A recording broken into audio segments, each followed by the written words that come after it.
மும்பையோட famous street food நெனச்சாலே வடை பாவ தான் ஞாபகத்துக்கு வரும். ஆனா, அத தவிர்த்து இன்னொரு ஐட்டம் இருக்கு. அது என்னன்னா, உருளைக்கிழங்கும் வெங்காய பஜ்ஜியும். இதுக்குன்னே ஒரு தனி கூட்டம் இருக்கு. வாங்க, இது எப்படி செய்றதுன்னு பார்ப்போமா? உருளைக்கிழங்க தின் ஸ்லைஸா வெட்டி தண்ணீல லைட்டா கழுவிட்டு அப்படியே சைடுல எடுத்து வைங்க. இப்போ வெங்காயத்த நீல வாக்குல பொடியா நறுக்கி வைங்க. எல்லா வெங்காயத்தையும் ஒரு பாத்திரத்துல எடுத்து, அதுல 1 ஸ்பூன் மிளகாய்த்தூள், 1/2 ஸ்பூன் மஞ்சள் தூள், 1/2 ஸ்பூன் உப்பு போட்டு நல்லா கையாலே மிக்ஸ் பண்ணி சைடுல எடுத்து வைங்க.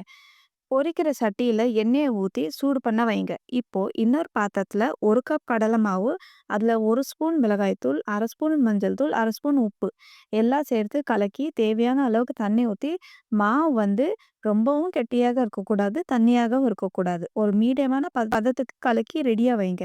இப்போ அந்த காய வச்சிருக்க உருளைக்கிழங்க இந்த கடலை மாவுல முக்கி எண்ணெயில போட்டு பொரிச்சு எடுங்க. அதே மாரி வெங்காயத்த இந்த மாவுல போட்டு கொஞ்சம் கொஞ்சமா எண்ணெயில போட்டு பொரிச்சு எடுங்க. சூப்பரான உருளைக்கிழங்கு வெங்காய பஜ்ஜி ரெடி. ஒரு கிளாஸ் டீ இருந்தா செம்மையான ஒரு டீ டைம் ஸ்நாக்ஸ். உங்க வீட்லயும் இத ட்ரை பண்ணி பார்த்துட்டு எப்படி இருக்குன்னு சொல்லுங்க.